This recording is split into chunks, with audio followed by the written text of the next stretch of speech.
மத்திய பிரதேசத்தில் கடந்த 2023ஆம் ஆண்டு காவலர் பணியிடங்களுக்கான எழுத்துத் தேர்வை தேர்வு வாரியம் நடத்தியது. இதில் தேர்ச்சி பெற்றவர்களுக்கு 2024ஆம் ஆண்டில் உடற்தகுதி தேர்வுகள் நடத்தப்பட்டன.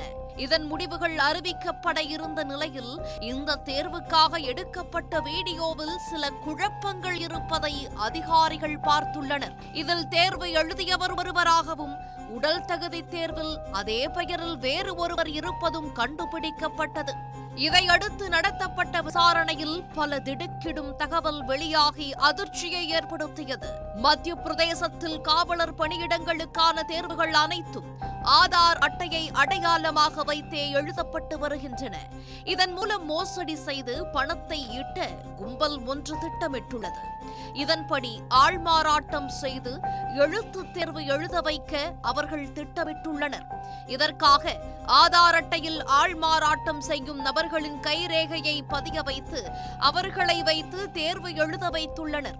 பின்னர் அடுத்த ஆண்டுக்குள் மீண்டும் அதே ஆதார் அட்டையில் உண்மையான நபரின் கைரேகையை மாற்றி உடற்தகுதி தேர்வில் பங்கேற்க வைத்து தேர்ச்சி பெற வைத்துள்ளனர்.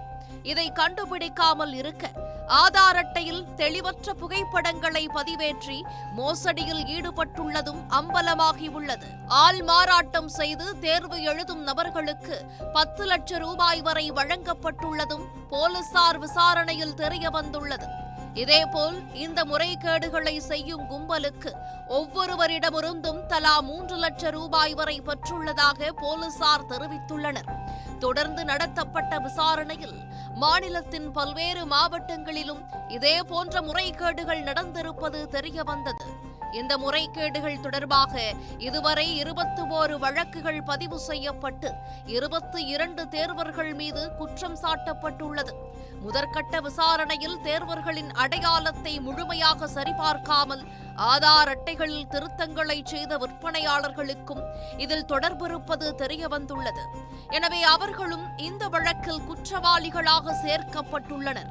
மத்திய பிரதேசத்தில் ஆதார் விவரங்களை முறைகேடாக மாற்றி காவலர் தேர்வில் ஆள்மாறாட்டம் செய்யப்பட்ட சம்பவம் பரபரப்பை ஏற்படுத்தியுள்ளது. உடனுக்குடன் செய்திகளை தெரிந்து கொள்ள சன் நியூஸ் பெல் ஐகானை கிளிக் பண்ணுங்க.